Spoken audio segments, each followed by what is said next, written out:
told you life was gonna be this way. Your job's a joke, you're broke, your love life's DOA. It's like you're always stuck in second gear, when it hasn't been your day, your week, your month, or even your year. But I'll be there for you, 'cause you're there for me too.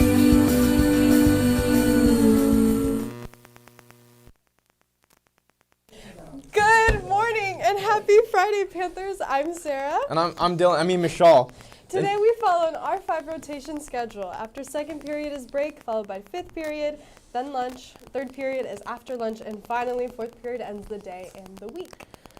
And in student life news, next Monday, December 8th, we will be having a liturgy for the Feast of the Immaculate Conception. Be reminded that it is a professional dress day. Please refer to the student handbook for guidelines. Stop by the Cross Plaza at break to grab a cup of hot chocolate to warm up the day. See you there.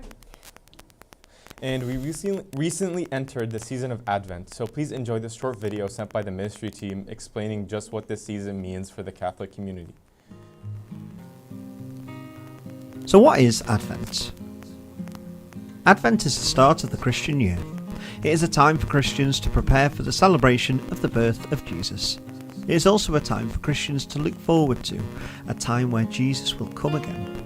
The word Advent comes from a very old word, adventus, which means the arrival of something or someone important. Advent traditionally begins on the fourth Sunday before Christmas Day. It typically starts on the nearest Sunday to November the 30th and lasts until midnight on Christmas Eve.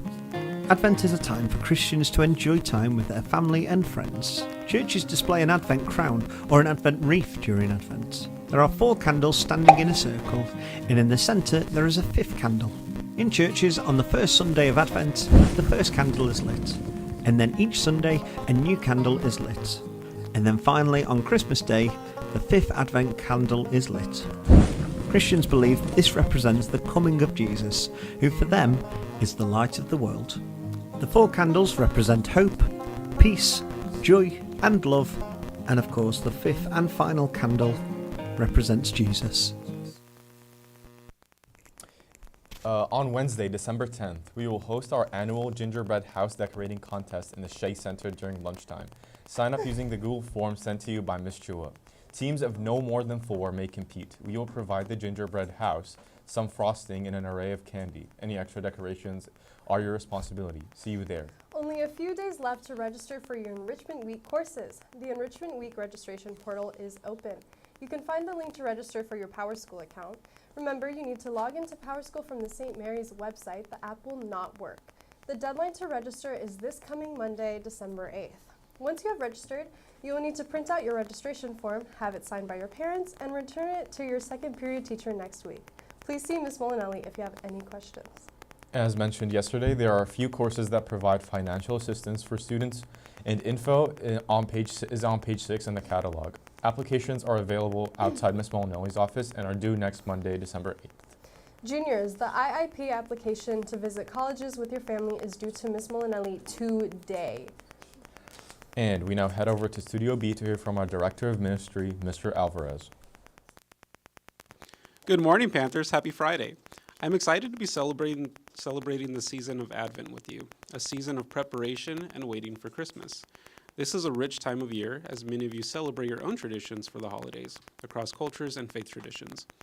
I have a few important updates for you. First and foremost, juniors and seniors, the retreat registration form for the winter and spring is now open. Check your inbox and sign up for the retreat that works best for your schedule. As a reminder, be mindful of when you sign up. So check your work, athletic, and extracurricular calendars and make a decision from there. Spots are limited, so sign up now. Spots are assigned on a first-come, first-served basis, and if you have any questions, you're welcome to come see me. Secondly, we will have 2 priests hearing confessions on Wednesday, December 17th from 10 to 12. There is no better way to prepare for Christmas than by receiving the sacrament of reconciliation. You will be excused from class during your appointment time.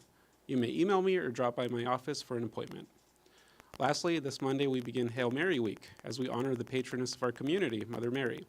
We will kick off our week with the Feast of the Immaculate Conception, a holy day for Catholics. And as you heard from Mr. Filson and the anchors moments ago, Monday is a professional dress day. We will reflect on Mary's motherly role during C Block and close out with the prayer service for the Feast of Our Lady of Guadalupe next Thursday during study time. All are welcome, including your families. Pan Dulce will be offered after that service. We hope to see you there, and if you have any questions about any of this, come by my office. All are welcome, and have a great weekend, Panthers. Thank you, Mr. Alvarez. Remember, Panthers, auditions for our spring musical Disney's Little Mermaid will be held December 10th, 11th, and 12th at 3:30 p.m. in the auditorium. And students must be available for all 3 days of auditions. Please have prepared a 1-minute memorized monologue, a 1-minute memorized song with accompaniment, 16 bars, no top 40 songs. Choose something that shows your vocal range. Be ready to learn to dance and perform, and remember to wear comfortable clothing for dancing and moving. If you have any questions, please see Ms. Davey. Now please enjoy a short video from Inclusive Community spotlighting a local member of the community. Hey Panthers, it's your senior inclusive community, here to share with you all a new spotlight, this time with a focus on a lesser known figure. Today we'd like to spotlight a local Californian you've probably never heard of before, Marlene Rios Hernandez. She's a punk musician and a professor of Chicano Studies at California State University, Fullerton. She grew up in Southgate by LA in the early 2000s and found punk early on as an essential community in a time of political change. Growing up under the Bush administration, she saw the rising anti-war movement burgeoning in response to the anti-immigrant sentiment in the U.S. invasions of Iraq. And her brother was also deployed soon after the attacks of 9/11. In a time she describes as especially difficult for immigrants in America, Dr. Rios Hernandez found a sense of community by getting involved in the Southgate punk scene, and backyard shows and things like that. There, she made friends who came from similar backgrounds, and she describes punk music as a sort of first language of social justice and nonconformity. Now she uses her passion for punk to fuel her research and teaching at UC Riverside and CSU Fullerton. Her dissertation, titled We Were There, maps the experiences of queer Chicana/Latina punks in Los Angeles between 1977 to 2008. She redefines punk spaces not only for rebellion, but for racial, gender, and sexual identity expression and resilience. Her work is important to communities of color in Southern California by making punk visible and inclusive. She is a founding member of PumpCon, a conference that combines activism, art, and pathways for new wave punk artists. Dr. Rios Hernandez is helping the punk community redefine the dominant narratives about punk culture that erase marginalized, queer, Black, Latinos, and female voices and reshaping history. If you'd like to learn more about her or go check out her music, go to our Instagram page. Thanks for listening to our Spotlight of the Week, and now back to our regular program. And for our morning update, we go to the fireside table to hear from our news correspondents, El Hassan Ezra.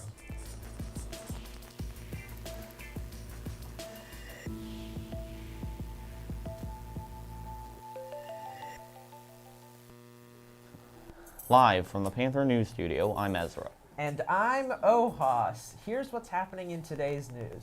A CDC panel has voted to end hepatitis B shots for newborn babies. A federal vaccine committee decided on Friday to end the decades-long recommendation that all newborns be immunized at birth against hepatitis B, a highly infectious virus that leads to chronic liver disease in most infected children.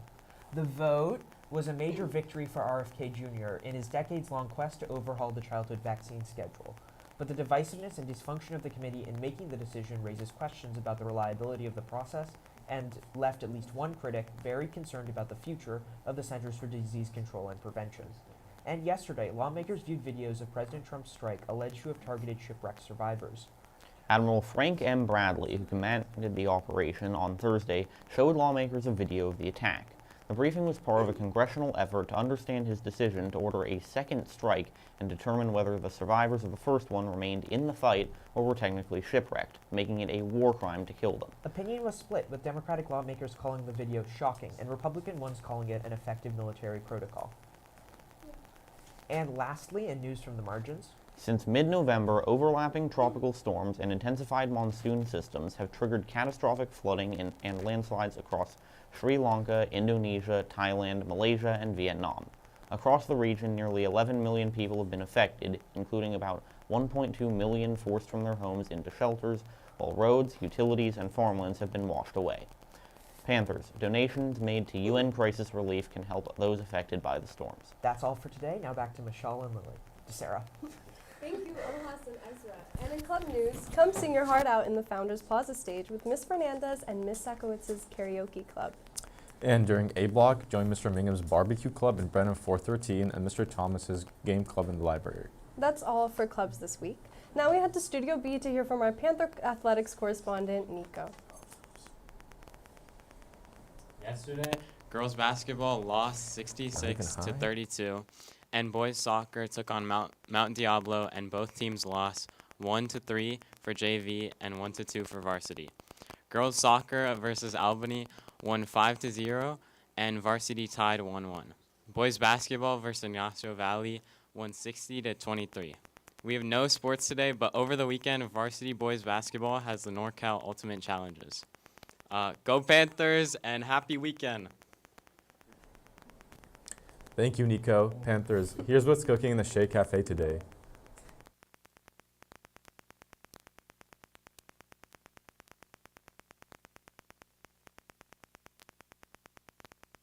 Very happy birthday to Jaden, Anaya, Miss Laxa, our president's admin assistant, Felician, and Miss Pilara in our main office. Happy birthday to ya. Happy birthday to ya. Happy birthday to you. Jason.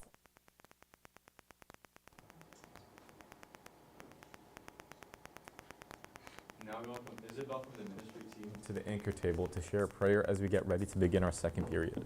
Teachers, please prepare your classes for prayer. Good morning, Panthers. My name is Izzy, and I'm a member of the Ministry Club. I chose this prayer because it is important to stay hopeful through the winter season. Let us remember That we're in the holy presence of God. God of hope. As Advent begins, help us to be beacons of hope, patience, good deeds, love, peace, and justice. Be our guide in this project. Grant us what we need to keep our light shining and to shed light on the road that leads others to you. St. John Baptiste de La Salle, Pray for us live Jesus in our hearts. forever. Thank you, Isabel. That's all we have for you this week. Have a great weekend, St. Mary's.